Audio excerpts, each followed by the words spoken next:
इस समय यहाँ? हाँ स्वामी, मैं सदा सदा के लिए अपने पिता का घर त्याग कर आपके चरणों की शरण में आई हूँ। ये आपने उचित नहीं किया, ये आपने उचित नहीं किया राजकुमारी। माता पिता की छत्र छाया से वंचित होना किसी भी कुमारी कन्या के लिए उचित नहीं है।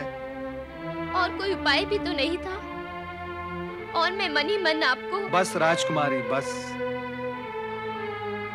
एक कुमारी कन्या जब अपने माता पिता की इच्छा के विरुद्ध अपने इच्छित पुरुष के साथ विवाह करने के लिए माता पिता का घर त्याग देती है, ऐसा करने से पहले उसे अपनी लाज और मर्यादा का त्याग करना पड़ता है राजकुमारी।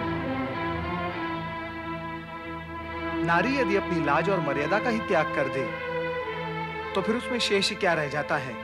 प्रेम करने योग्य। पुरुष के लिए नारी में प्रेम और आकर्षण का जो मूल है वो उसकी लाज और मर्यादा के कारण ही है।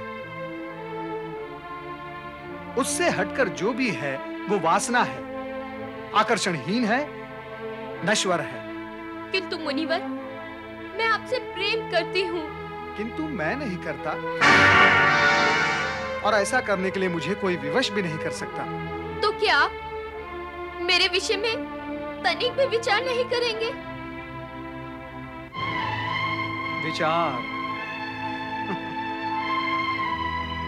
कुमारी कन्या के विषय में विचार करने का एकमात्र अधिकार माता पिता का है, और आज आप उस अधिकार को अपने पैरों तले रौंद कर उस पर पैर धर कर यहां आई हैं।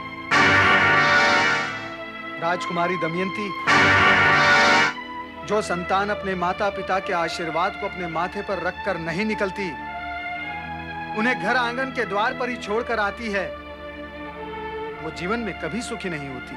तो यहाँ आकर भी मुझे निराश ही होना पड़ेगा। राजकुमारी, आप बार बार घूम फिर कर एक ही बात क्यों कर रही हैं? मैंने आपको कभी कोई आशावादी वचन नहीं दिया। राजकुमारी, मैं बाल ब्रह्मचारी हूं, और किन्हीं अभागे क्षणों में मेरा मन विचलित हुआ था, और आज मैं उसी का दंड भुगत रहा हूं। आप दंड भुगत रहे हैं? हाँ राजकुमारी, मन क्षण भर के लिए विचलित हुआ था। क्या ये जगत और आने वाला समय इस कटु सत्य को जान सकेगा कि देवऋषि नारद, जो आठों प्रहर नारायण नारायण का जाप करता है, उसे एक क्षण भर की दुर्बलता के लिए कितना कठोर दंड और कितनी कठोर यातनाएं सहन करनी पड़ी। मेरे जीवन के इस कटु सत्य को जानकर बुद्धिमान प्राणी अवश्य शिक्षा ग्रहण करेंगे, और वे सावधान और सचेत रहेंगे कि मन की क्षण भर की दुर्बलता नरक के चारों द्वार खोल देती है। अतः मैंने मन ही मन निश्चय कर लिया कि अब मैं विवाह का विचार भूलकर भी अपने मन में नहीं लाऊंगा, और इस संकल्प को मैं दृढ़ता से निभाऊंगा। और अब आप भी अपने पिता के पास चली जाएं, अन्यथा वे पीड़ित होंगे। मुनिवर, दृढ़ संकल्प करना केवल आप ही जानते हैं, ऐसा तो नहीं है। अर्थात? मैंने इस जन्म में ही नहीं, जन्म जन्मांतर तक आपके चरणों की दासी बने रहने का संकल्प किया है। आप मुझसे विवाह करें अथवा ना करें, मैं इसी कुटिया में किसी कोने में पड़े रहकर यथाशक्ति आपकी सेवा करती रहूंगी। असंभव है ये, सर्वथा असंभव। एक नैष्ठिक ब्रह्मचारी एक नारी के साथ एक ही स्थान पर नहीं रह सकता।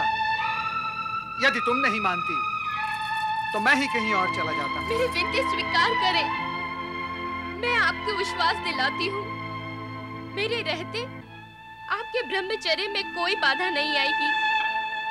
मैं केवल आपके दर्शन करके अपने पति व्रत का पालन करती रहूंगी।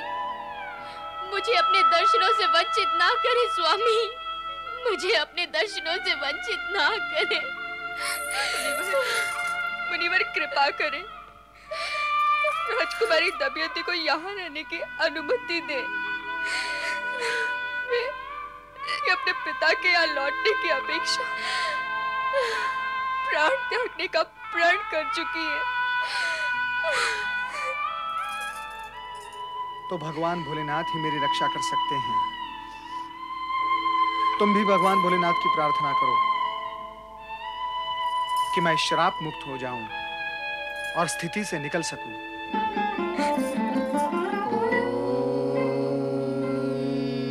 नमः शिवाय। हे शिव शंकर, आपने मुझे पुत्रवती होने का वरदान दिया था। वो वरदान कब फलित होगा प्रभु? मैं प्रतीक्षा करते करते अब निराश होने लगी हूँ। मेरी कामना शीघ्र पूर्ण करे भगवंत।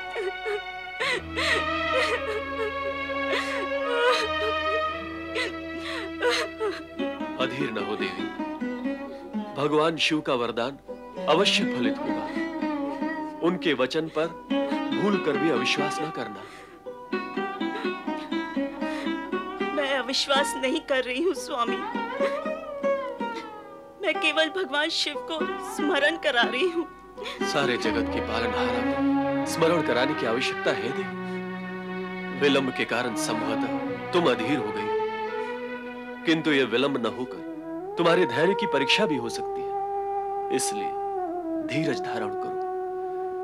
जिनके मन में धीरज होता है उनके फल का आनंद द्विगुना हो जाता है, उनकी शक्ति अधिक हो जाती है। इसमें कोई संदेह नहीं कि भोलेनाथ के स्मरण से भक्त के मन में शक्ति का संचार अवश्य होता है।